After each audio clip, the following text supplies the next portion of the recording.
Alors, pilou, nous sommes partis pour le calcul du terme de densité de puissance des efforts internes. Alors, regarde bien. Je prends ce terme-là et je vais faire un peu de manipulation mystologique avec. Pirlou. Ok, alors regarde bien. Celui-là, je vais l'écrire. Alors, regarde bien. Comme moins grade de V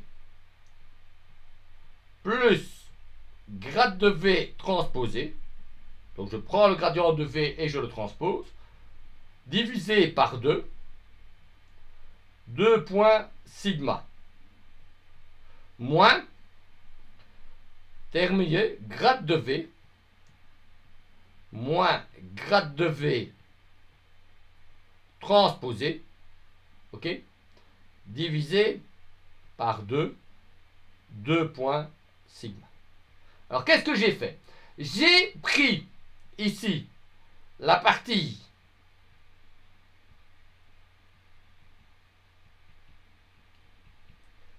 symétrique de grade de V et là j'ai pris la partie anti-symétrique de grade de V. Ok, t'es d'accord? Si je prends grade de V plus grade de V divisé par 2 divisé par 2, bah, ça fait grade de V. Si je prends grade de V transposé et puis je lui retire grade de V transposé, ça fait 0. Donc tu es d'accord que ce que j'ai écrit grade de V 2 points sigma, c'est bien égal à la partie symétrique de grade de V 2 points sigma plus la partie antisymétrique de grade de V. Hein? Donc fondamentalement, hein, on va prendre un petit exemple. Hein, parce que sinon, si grade de V, si on est en 2D, si tu as par exemple 1, 4, 2, 3, ben, la partie symétrique, c'est, tu prends 2 plus 3, ouais, on va faire un truc où il n'y a pas de, ouais, 2 plus 3, ça fait 5, donc tu vas obtenir 5 demi, ok, alors tu as pris les deux là, tu as 1 et 4, et la partie antisymétrique, ben, ce que tu fais, là, tu as 0, là, tu as 1 demi, et là, tu as moins 1 demi. Ok? C'est comme ça que j'ai décomposé. Ça va? Alors, ce que tu sais, c'est que celui-ci, il est antisymétrique, et celui-là, il est symétrique. Alors, c'est le moment de rappeler ce que c'est la double contraction entre deux tenseurs. Mais tu prends un tenseur antisymétrique comme celui-ci, hein, 0, 1 demi, moins 1 demi, et tu fais la double contraction par un tenseur symétrique. Ah, on va prendre un tenseur symétrique. Non, un tenseur symétrique au pif. Ouais, on va prendre celui-là en vert, quoi. Ok, celui-là, et on va le faire pilou. Hein, un tenseur symétrique, bah, par exemple 4, 2, 3, 3, ça c'est un tenseur symétrique, hein, on est d'accord, hein, le 3 et le 3 sont symétriques, et la double contraction, c'est, tu prends ce terme-là par ce terme-là, tu prends ce terme-là par ce terme-là, etc., et tu les additionnes tous.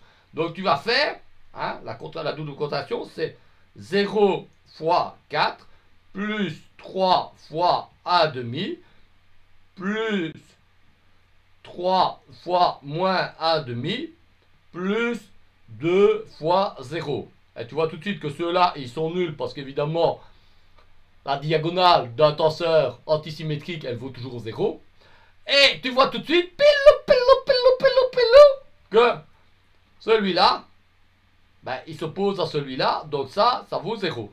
Et donc, c'est égal à 0. Donc ici, j'ai fait, pas une démonstration, on va appeler ça une monstration, hein, une monstration que la double contraction d'un tenseur symétrique et d'un tenseur antisymétrique, ça vaut 0. Et dus, en conséquence, hein, piece of cake, tout ce truc-là, c'est égal à 0. Donc, on peut faire la conclusion. La conclusion, ouais, parce que l'idée, c'est évidemment de faire un petit résultat mathématique, c'est que pilou, PI de T, c'est égal, pirlou, à l'intégrale sur oméga de...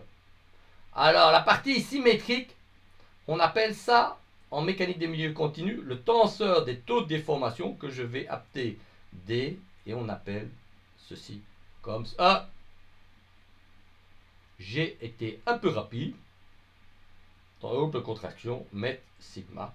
Et comme je suis fier de ma petite équation, je la mets dans un petit cadre. Et donc ça, on appelle ce truc-là D. C'est le tenseur des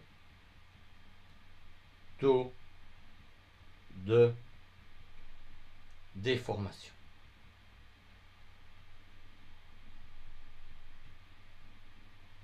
Ok?